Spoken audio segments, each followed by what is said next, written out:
If you're a mid-level to C-suite leader who wants to own your growth and figure out your next small, brave move to achieve your leadership goals, you are in the right place. Welcome to the Small Brave Moves podcast, a weekly deep dive on how to be braver in leadership and in life for exceptional results. I'm your host, Nicole Bianchi, best-selling author, certified master executive coach, NSA certified speaking professional, chief bravery officer, and tough talk expert. If you're ready to become a better, braver, and more authentic leader, let's dive in. Welcome to the Small Brave Moves podcast. Today I'm joined by the one and only Cam F. Awesome, a 12-time national champion heavyweight boxer, former captain of the USA national boxing team, and now a powerhouse speaker on resilience, mindset, and positive self-talk. Cam's story is just incredible. From overcoming bullying and anxiety to reinventing himself through boxing, comedy, and public speaking. He has mastered the art of self-mastery and turning setbacks into comebacks. In this episode, we're diving into his journey, the power of reframing failure, and the small brave moves that lead to massive personal transformation. Welcome to the Small Brave Moves podcast, Cam. I am so excited to have you join. Having just met Cam a few months ago, it was so fun to just connect with you and start building a relationship and learn more about your story. And I instantly thought, Cam, you're coming on the podcast because I know you're going to throw down some amazing wisdom for us. So share with us just one thing that you're most proud of right now that you're working on. Oh, one of the things I'm most proud of right now is I am throwing my own comedy shows in Austin for different charity events. So that's something I'm in the very beginning process of. I was doing this often in Kansas City, but since the pandemic happened, I stopped doing it. And now I'm like, oh, that's something I used to do that brought me joy. So I'm back to doing that. I love the word joy and brought you joy. We actually, my team and I have a joy meter on Fridays when we do our Friday huddles. We say, okay, what was our joy meter this week? Because I think it's such a good indicator of where we're spending our time. Are we working on the stuff that fuels us the most? And I love that you're doing that with your comedy. So if I'm in Austin, where can I find you? How do I know if I want to come check this out? So you can find me on social media at CamF Awesome everywhere because I'm not famous and no one wants to steal my name. At least not yet. Give me some time. Not yet is Yeah. exactly it. So Cam, talk to us. I'm going to open with a question around small brave moves and a small brave move that you made in your career and a story that I think is just a really compelling story. I'd love for you to dive in and start sharing that with us. Yeah. So from the very beginning, so I dealt with bullying in elementary school. There's different form of bullying, but I dealt with physical bullying. In fourth grade, I had a bully slam my head into a brick wall and I was sent to the hospital with a concussion. After that, my school decided to release me 10 minutes early so I could get home before my bully got to me at the end of the day. Uh, I didn't know what anxiety was at the time. I just knew I was afraid always. Yeah. And middle school, I would volunteer in the nurse's office because I was afraid to be in the lunchroom around all those people. Again, I didn't know why. I just knew it was a place I wanted to avoid. And then in ninth grade, weirdly, got into an altercation. I was always afraid an altercation would happen. Turns Yeah. out being with a girl against a girl, got beat up by a girl in ninth grade. And not so much beat up where she hit me a few times. I'm not going to hit a girl back, but Right. basically on paper, I got beat up by a girl. And that's Oh what my matters to a gosh. ninth grader. So Yes. I I felt like a victim. I was tired of being afraid. And I thought if I joined the boxing gym and looked like a boxer, people would leave me alone. Interesting. Okay. Yeah. So I joined the box because I thought if I did the workout and I looked intimidating, Hmm? people just like would leave me alone. And that's just what I wanted. I just want to be left alone. So I joined the boxing gym and I did the workouts to lose the weight. And I realized the harder I worked out, the faster it would happen. So I was 16. That's all I did.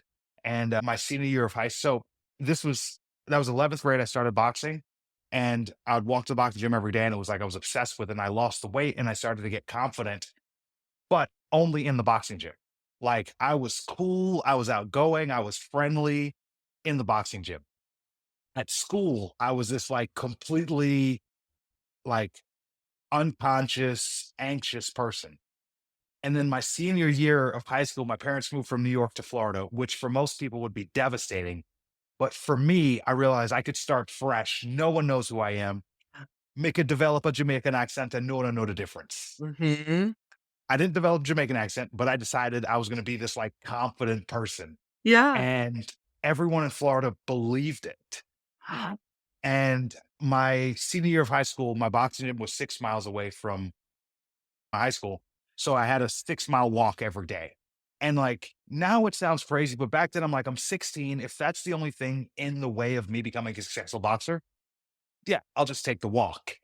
Right. And this is before we had music Yeah. like to walk. So I would have to Yeah. come up with thoughts in my head and I would make up these stories about how great I was. And what, like in elementary school, when I was walking home, I knew why. Yeah. I knew I was getting beat up. I knew I was a Yeah. coward. I knew I was afraid. I knew Mhm. I was being protected. And those were the things I was telling myself. Mhm. And then it became who I was in middle school and high school. But when I moved to Florida, I started telling myself accidentally, this wasn't no prophecy. I just made up stories about how great I was. Actually, I'll tell you why. Little Wayne mixtapes. I don't know if you're a big Wheezy fan, Yes. but rap music, freestyle, specifically freestyle rap music, is the only place in life where someone can speak unapologetically highly of themselves. Yes. Yo, I got everything you want. I live your perfect life. I got all the girls, all the money, all the cars, all the jewelry, and I deserve it. Yeah. That's all rappers talk about. Yeah. So when I was on that walk in the gym, I had rapper mind. Like, of Yeah. course, I got all the money, all the cars. I'm winning all the fights. I got all the championships. And I realized the better I spoke about myself on that walk, the better I did in the gym when I got Mm. there. And the better I did at the gym when I got there, the more excited I was to go on that walk again. Wow. Look at the power of the positive self-talk you did for yourself that, I mean, rewired your stories, your mindset in those moments. Yeah. And like within like that created like a feedback loop of confidence. And within that year, I became the number one boxer in Florida. And a couple weeks before my high school graduation, I got the opportunity to go back to my old school and walk. Yo, let me tell you how excited I was, not to see them at all, but Right. to show off on I Yeah. got abs now. I have my driver's license. I'm confident. Oh, I couldn't wait to get back. And the second I walked into that building, I reverted into the old, unconfident, anxious person. I, yo, I can't tell you what happened. It was like someone took the battery out of my back. Oh my, were you sitting here going, "What is happening right now? Like, what is going on?" Yeah, I remember like being in my car, and I don't know if anybody else does this. I played like my song to hype me up the most right Yeah. before I get out the car, and Yes. I'd play that song, and I'd walk in the building, and still all of it's gone. And I was like, but it worked in Florida. Right. And as soon as I graduated, I went back to Florida, and I didn't go back to New York for years because I thought there was something wrong with New York, with my force field or energy wise. Yes. I got back to Florida, went back to the popular, fun, outgoing person I used to be, and we just pretended that person in New York never existed. And with that confidence, I qualified for the 2008 Olympic trials within 2 years of boxing, which was like a big deal. I lost, but to me, I was like, I never even made a team in Right. school. Wow. That's Yeah. incredible. And so, okay, so what's so interesting about what you're sharing is I'm thinking about, did you ever go back to that moment when you walked that door? And it sounds like we kind of buried the old Cam, right? Like that he's gone, that like BF before Florida, right? Like it's Mhm. gone. And but did you ever come back to that to even think about like what is it about, because the reason why I'm asking it, Cam, is so many times as leaders, when we ask leaders to be brave or make the small brave moves, what ends up happening is they're in an area and they're like, "Yeah, I can do this." And then they head back to their culture, their environment, their work area, and they can't do it. They're like, I can't do the thing that I the new skills and tools, which you had created skills and tools to be successful, yet you go back to that environment. So I'm just I curious. figured out what it was. It took me years. Hmm. So I'm a story like so I left New York, Okay. buried that old Cam, Yeah. started back boxing in Florida again, won Nash, lost in the Olympic trials in 2008, but realized everyone who lost either turned pro or quit. If everyone loses, turns pro or quits, and I don't, aren't I automatically the best? And that's how I became the best. It's like everyone just quit and turned pro. I was like, okay, I'll just keep doing it. And when 2008 came around, so 2008 Olympic trials was in 2007. 2008 nationals came around. Yep. Everyone had already turned pro, all the big name guys, except for Wow. me. So the new crop of fighters came in. They looked at me as that guy who was here who's supposed to win. They put me on this pedestal and Wow. I walked into it. And it's like, think about it. If you were to fail the seventh grade and have to take the Mhm. seventh grade over again, wouldn't it be easier the second time? Yes. Absolutely. So many times when we fail in life, that's when we're like, oh, I should quit. I'm like, no, that's when you're in the best opportunity, like best position to succeed. You have experience on your side. Mhm. So I use that confidence and that idea that I was already that top guy. I won nationals in 2008. And right before the fight, they gave us an interview to fill out, like questionnaire, height, weight, reach, hometown. The final question was, what do you want from boxing? And the answer is still up there now, and there's a grammatical error in it, which drives me sick to this day. So that's how you can see that they never updated it or changed it. It's like, what do you want in boxing? My goal was to be a positive role model Mhm. and host my own TV show. Wow. And this was 2008. Like everyone was getting their own reality shows back Yes. then. Yes. And I wasn't interested in boxing. I just chose it because it would help me with bullying. I just like, okay, if I got good enough at boxing, I was like, oh, I could just get my own TV show and then be a performer because that's what I wanted to do. Going Uh, back to the comedy in Austin. Okay. yeah. Love it. So in 2008, I had my vision, and then I won nationals. The idea was like go to the Olympics, use that medal, and get my own TV show. Yep. So everything worked. Won nationals in 2008, 2009, 2010, 2011. Was captain of Team USA, traveling around the world. I would go to other countries and fight their number one boxers. That's Wow. I've been all over the world: Azerbaijan, Kazakhstan, Ukraine, South America, never Africa, but been all over the world, Yeah. right? And then 2012 won the Olympic trials. Everything's on track. And then I became known as a boxer who got suspended and kicked off the Olympic team for not sending in his drug testing paperwork. Okay. Yeah, So yeah. another round of like failure, right? In this No. moment where you're like, give us just a feeling of when that moment hit you. Uh, What did you do? at first, like when I first found out about it, because like what happens, you have to, every time you leave town or they show up to your house to give you random drug tests. And Okay. if you're going to leave town, you have to like send them an email like, hey, I'm leaving. I didn't live anywhere. Like, so the address I used was my sponsor, Everlast Ringside, the boxing equipment company.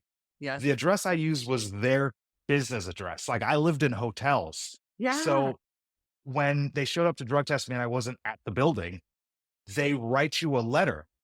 Well, I didn't go home to read the letter. So I was traveling, still fighting, and I show up to a tournament and like, hey, you're not supposed to be here. I'm like, why? They're like, you're suspended.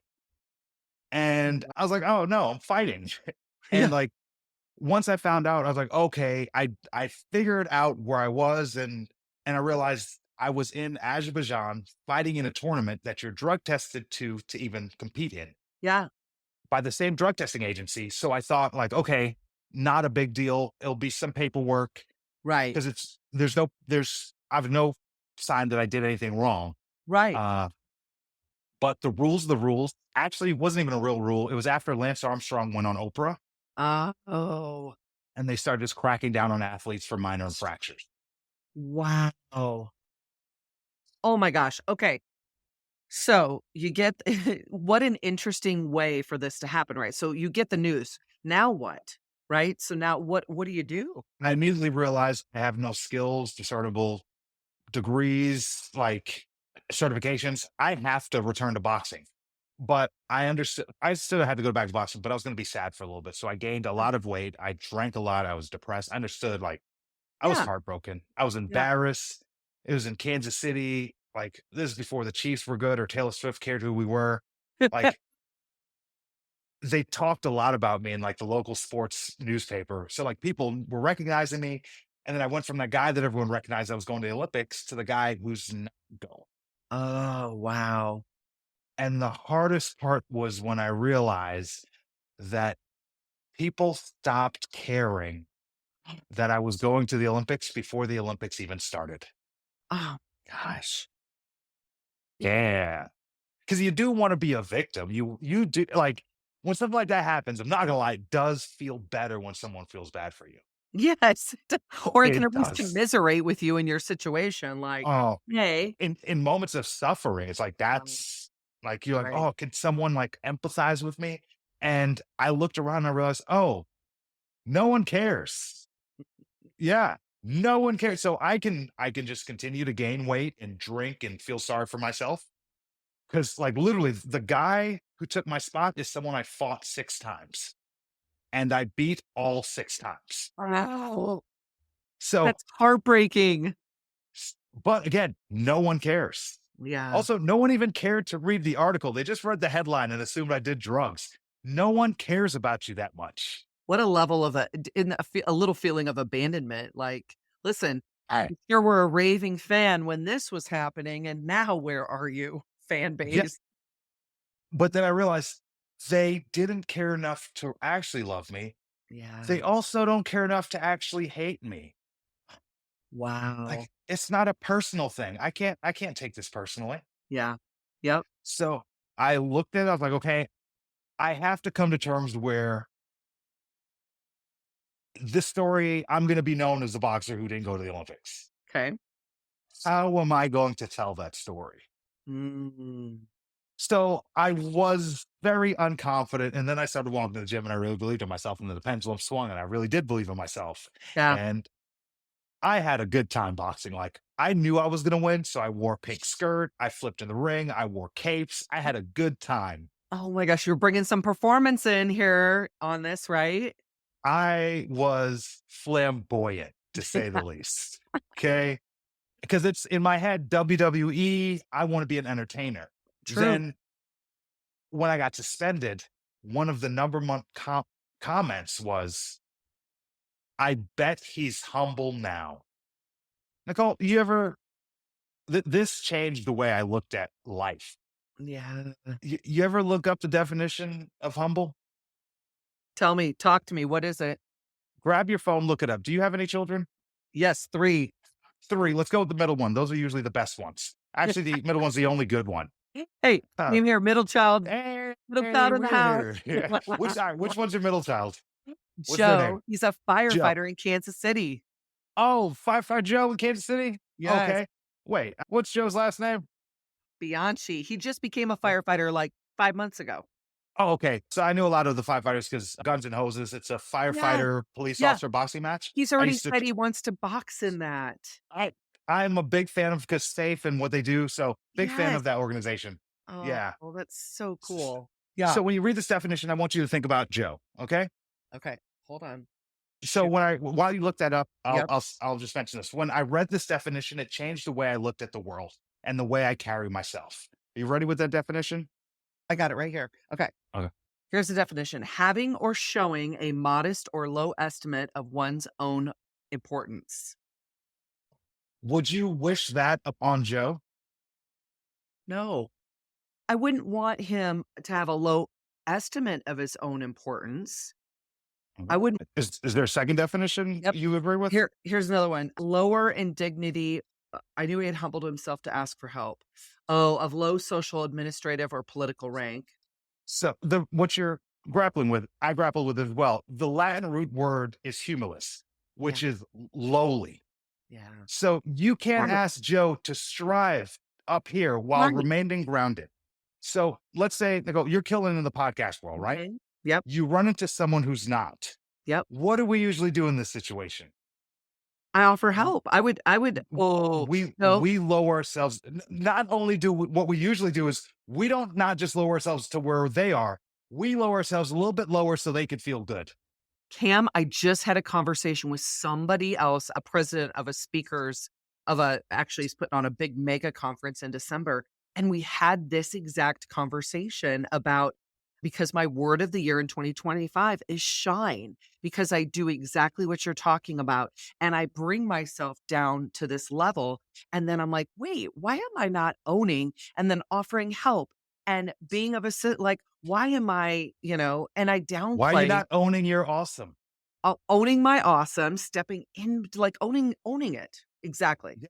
Well, I'll tell you why. It's because we've been conditioned since very small, Yeah. women more so than anyone, Mhm. to be small, to not take up any space and not Yes. inconvenience others. So when you're here, someone else is here, and you lower yourself below them, Mhm. who does being humble serve? Nobody. So in 2012, I decided I'm not being humble anymore. I'm changing my last name to Awesome. I am amazing. I'm not going to pretend I'm not. And Yeah. just because I think I'm amazing doesn't mean I don't think you're amazing, Nicole. Yeah. There's enough awesome to go around. Yes. So when I returned to boxing, I did so with the idea that I'm going to treat this as a business. I'm no longer an athlete. I'm an entertainer. I Oh, got into boxing to be a performer. I'm still performing. I wear the capes, I jump the ring, I yeah. dance. But this time I'm going to market myself to where I have a plan for myself for after sports. I Yeah. no longer want to identify as an athlete. I tell athletes, do not identify as an athlete because after your sport's gone, you have nothing left. Mhm. So I marketed myself. I changed my last name to Awesome. I got back in boxing. I started speaking at schools. I started doing stand up comedy, and I was the number one boxer in the country. If I went to fight in Denver, I would reach out to schools in Denver. I'd reach out to vegan festivals because became vegan during my suspension as well. Yeah. I'd speak at vegan festivals. I'd MC events, speak at schools before I fight. Yeah. And so I returned to boxing. I won nationals in 2013, 14, 15. 2016, I fought in the Olympic trials in Reno, Nevada, and performed at the Laugh Factory all week up to the Olympic trials the day before I started fighting. Oh my gosh. And Wow. yeah, and it was because it was no longer about boxing. It was Yeah. about putting myself in a position to succeed after my sport. Yeah. Yeah. Wow, and look at I mean, what's coming up for me is the small brave moves that you continually make, right? And keep layering on with each other, and we talk in small brave moves about the art of failure, right? Slips, trips, and falls, and slips and trips are the smaller ones, right? The falls are the one that can lead to death in the manufacturing world, right? And so it it's what we do with that and how we come back and think about it differently, and that's what I think is so powerful about your story is so many people at the end of that 2012 would have been like, "Okay, well, I guess I'm done here," or I would have found another thing to go chase, and you Yeah. took that Well, and built upon it. brave moves. You're going to always be as brave as you need to be. Yeah. And I realize you're less likely to fall if you don't have a safety net. Mhm. And a lot of us, we like that idea of security, but sometimes that security is holding us back. Yeah. I can't tell you how many people I know that are in whether it's business relationships or romantic relationships where they're afraid to be on their own because of that security that that person gives them. And if Yeah. that person wasn't there, they would flourish. Yes. They think that person's a parachute, Yeah. but they think they're falling. It's holding them back from running forward. Oh, without a doubt. What I appreciate what you're saying is and so the 3rd book I'm working on right now is all about conquering ourself, not others, and the art of self-mastery. And when I think about the art of self-mastery, the last thing we should be doing is putting our safety and security in relying upon somebody else for any of that, right? That it really starts with us in the deep inner work that it takes for us to show up to live our very best life, to live with that high level of joy, to do the things that you're talking about, to make the small brave moves, have the brave conversations. Yeah. And a lot of us don't think we deserve it. What I learned was in when I was walking home early in elementary school, I was talking about what a loser I was, how what a coward I was. When I was walking in high school, I was talking about how amazing I was. In 2012, when I got suspended, I had gained the weight and I was trying to get back into the gym and I couldn't get myself to get going. And one day I was just like really beating myself up. I'm like, you fat loser, you idiot. And a light bulb went off. I'm like, oh, there's a difference between 2012 Cam being suspended and Cam that walked to the gym in high school. One of us liked me. Ah, How much time do we spend thinking about what we think about? mhm. Because the number one thing you think about is yourself. Nicole, I know you love Joe. I know he's probably your favorite because he's the middle child, but still, you think about yourself more than you think about Joe. Even when you think about Joe, whose kid is Joe? It's your kid. That's why you think it's still a selfish. You don't think about my sister's kid. We're Right. selfish. So when we think about ourselves that much, what do we think about ourselves? How do we talk to ourselves? How forgiving are we? Like Mhm. we set a Zoom meeting, you get the time zone wrong. How do Yeah. you treat yourself? Oh, well, Nicole, sometimes things happen, or you're like, oh, you idiot, you never get anything right, Nicole. Right. We beat ourselves up. Absolutely. How many times do we say things like, oh, I'll never figure that out. I'm terrible with technology. Yeah, Mhm. now you will be. Yeah. Yeah, What you and it speak becomes becomes the real. reality. It becomes the reality of what we do, and I'll even find myself when I'll say something, I'm really increasing self-awareness on this and going, "Okay, oh, I really hope I," and I was like, "Oh, no, no, no, no, not hope, not wish, no, no," right? And I'll pause and I'll go, "Let me say that differently. When I become the keynote speaker for this stage, here's what I'm going to do." Not, "Well, I hope I can do this when I do that." And I was like, "No, no, no. I'm putting it into action." Like, absolutely not. Because then I doubt myself. Well, am I hoping and wishing about it or am I really going to go do You- it? do you want to go one step further? Yes. The foundation of all imposter syndrome is humility. Hmm. Someone works so hard to get somewhere, then they get there and they pretend they don't deserve to be there. Yes. Did you know imposter syndrome? So it impacts men and women equally, but it exponentially impacts high performers. So people who are operating at a higher level on a daily, weekly, monthly, right? Go bigger goals, bigger levels of performance. They deal with it exponentially more than an average, a person that just operates in an average mode.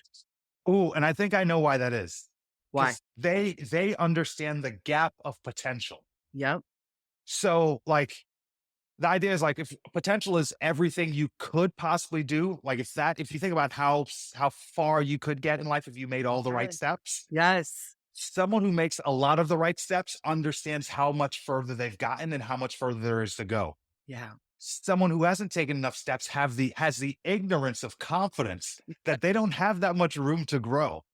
Yep. And both people are held back for different reasons. Absolutely. Absolutely. It was interesting. I heard not long ago somebody say, "You know what? When that negative self-talk or something comes in, or I'm questioning whether I deserve this thing that I just got," they're like, I send it to voicemail and I come back for it later if I need it to address it, but I'm like, "Nope, you're going to voicemail and I'm heading in a different direction." I was like, I love just that. sort of a cool way to think about it. Like, I'm sending you a Yeah. voicemail, right? Like, boom, not Hit even the gonna F you spend the button on it. time. Yes, and Yeah. I'm not gonna spend time on it.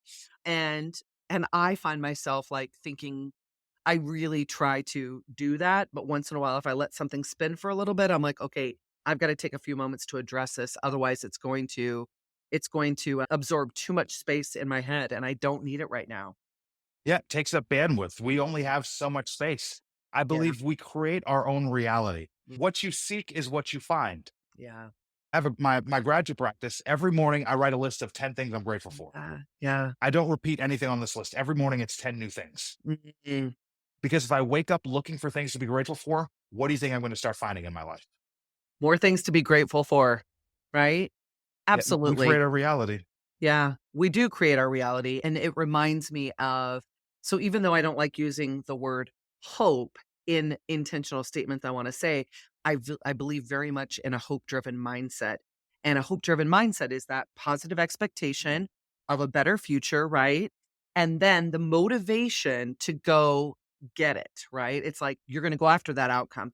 And when I think about hope being hope-driven, it alleviates the tension along the way when, right? Because we're either coming out of a problem, heading into one, or in the middle of a challenge or a problem. And hope driven allows you to see it differently. But here's where I think it gets really interesting having this hope driven mindset is when we think about things this way, we are able and we want to nurture or grow our hope. What ends up happening is we are grateful for more things, right? And so a practice that I have for growing hope, and I've got a card that I give out to my small brave moves readers is the what am I great as I end the day, right? What am I grateful for? So I love that you're starting the day with it. I think when we end the day with it also, and maybe a little different practice, when we put our heads on our pillows, we've got that smile, that little bit of joy that we remember. There isn't a bad time to be grateful. No, no, There there's isn't a not. bad time to be grateful. There's not. Oh my gosh, I love it. Okay, Cam, I have 2 questions. Let me start with this one. What's a small brave move you're gonna be making maybe in the next few months, or what's a small brave move you're challenging yourself to make? Ooh, making the transition from the youth market to the corporate market. Ooh, say more.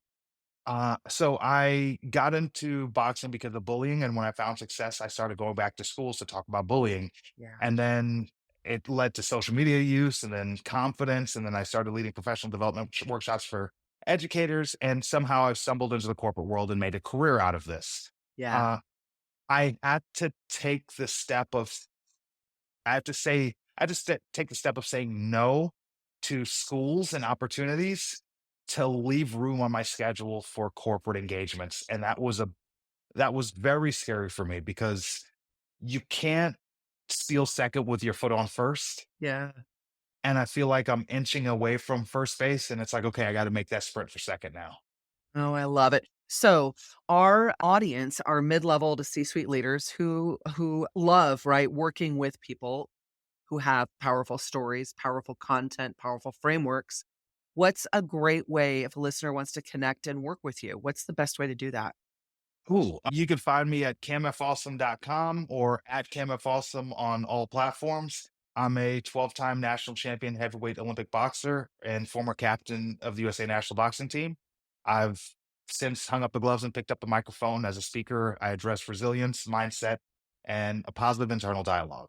I love that, and who could not use more of that in 2025 and beyond, right?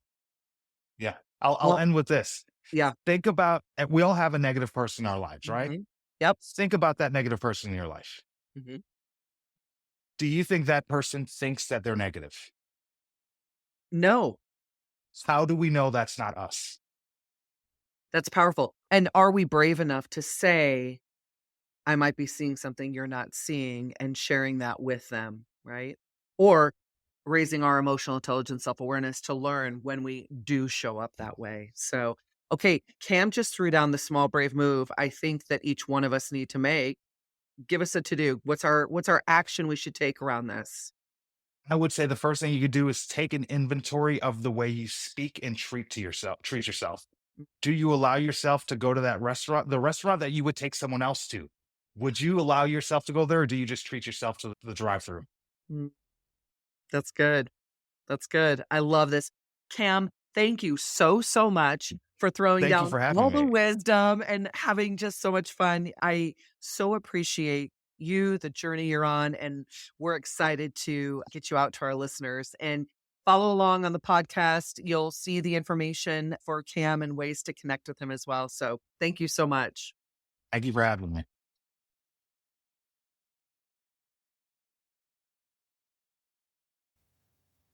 Thank you for joining me for this episode of the Small Brave Moves podcast. If you're wanting to take this work even deeper, I'm here to help. From engaging in inspirational keynote speeches to transformational coaching and workshops for leaders and teams, page turning books, online courses, and enlightening leadership development retreats. There are so many ways that we can work together to take your leadership to the next level. For more information, check out the show notes and let's do this together. One small brave move at a time. See you next week.